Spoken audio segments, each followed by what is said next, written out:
a parte, dá um repeteco aqui, Bob. Tá certo. O que é que vai acontecer nesses dias? Na terça-feira a gente vai apanhar os cabos de força para as luzes. Na quinta-feira o pessoal do palco encosta aqui de manhã para deixar o equipamento. Na sexta-feira o pessoal do palco monta o palco, termina às 10 horas da noite, a gente vem fazer a checagem. No sábado, 6 horas da manhã, provavelmente entra o pessoal do som e o pessoal da luz. Neemias ainda vai tentar ver se o pessoal da luz consegue trazer a luz na sexta-feira à noite. Então no sábado de manhã monta a luz e o som. De 1 hora da tarde entra o pessoal para fazer o ensaio.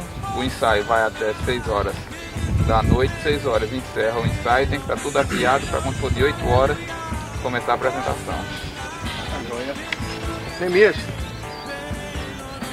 como é que tá aí? Esse aqui é o esquema, pelo menos é o que se pretende, né? O palco com a parte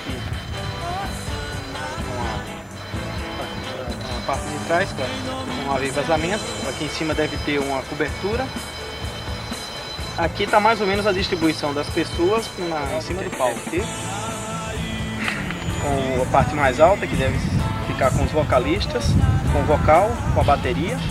Aqui em cima o teclado e baterias e baixo, na frente o vocal, solista, né? E aqui a divisão do palco, por área. A área, fica assim, né? Só que já foi feito de cabeça para baixo. A parte da frente do solista, com a divisão para bateria, sax, os vocalistas, teclados, as duas guitarras e o baixo. E os solistas aqui na frente. Se quiser a gente pode dar uma geral aqui. 2 metros. 2 metros de altura.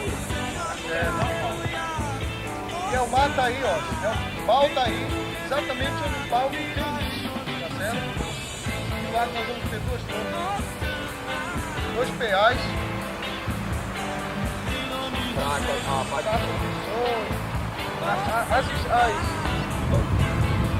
A iluminação vai ficar de pessoa aqui no palco, certo?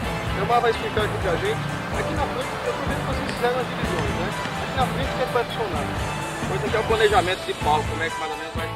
Aí, amplificador, diretor, aqui, guitarra 1, guitarra 2, baixo tubo, eu. Aqui vai ficar o contrabaixo, o Marcelo deverá ficar aqui, com amplificadores e retorno. Aqui no plano de 50 centímetros mais ou menos, mais alto, vai ficar a bateria, o Atlas. No plano mais baixo, vai ficar aqui o sax, uma taxa de 30 centímetros. E aqui, Um pouquinho do ensaio. Vem com a gente.